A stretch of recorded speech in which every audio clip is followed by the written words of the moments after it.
There's growing discontent in Europe over austerity measures. On Tuesday, the European Trade Union Confederation has organised a demonstration in Luxembourg.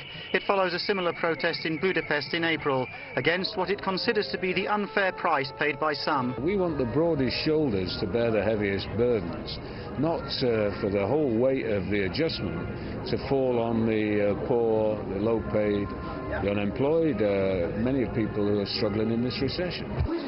The main target of their protest is the Euro Plus Pact, approved by leaders of 17 Eurozone countries in March and subsequently agreed by Bulgaria, Denmark, Latvia, Lithuania, Poland and Romania. The Euro Plus Pact aims to encourage competitiveness by linking wages to productivity, to control public finances by reforming pension systems and the welfare states, and to control budget deficits by imposing limits under the various national constitutions or by legislation. Ignacio Fernández Toxo, since May, you've been the new president of the European Trade Union Confederation. You represent 60 million workers from 36 countries. What are the objectives of the planned demonstration in Luxembourg?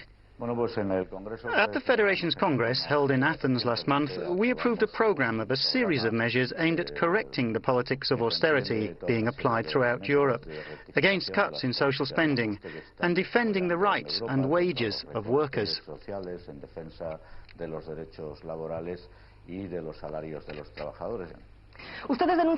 You denounced the Euro Pact Plus being discussed by the 27 EU members in Brussels this week. How is this deal detrimental to European workers? Above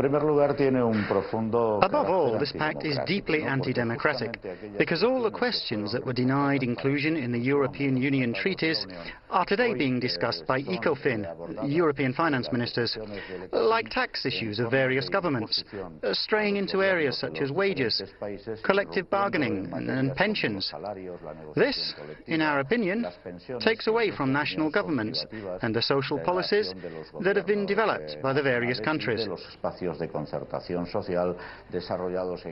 In addition, these impositions are being introduced at a very abrupt manner and are aimed at seriously worsening the conditions for workers. All this, added together, if it materializes, will represent a serious setback in the way we deal with social rights in Europe in the future.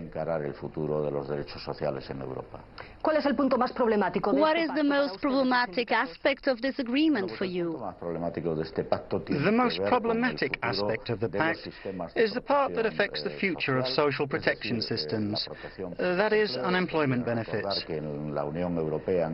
We must remember that today there are, in the European Union, 23 million people without a job. The future of pensions today is under enormous pressure, with the requirement to work longer and the expectation of reduced benefits for future pensioners. And also everything related to major public health services, like health or education, aid to families in situation of dependence, etc.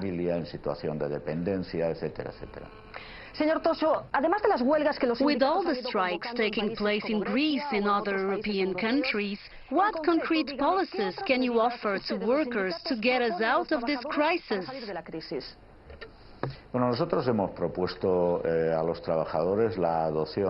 We're strongly proposing the adoption of collective negotiation to try to combine moderate wage growth with defense of jobs.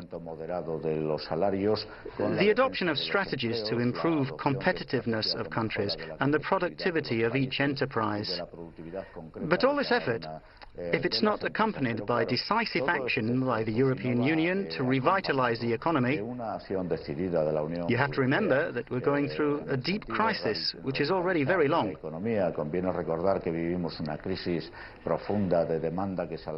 If all this effort isn't accompanied by measures like the imposition of a tax on financial transactions required for the banks to pay for some of the damage that they've done to European economies, then it will be difficult for our proposals to have the desired effect.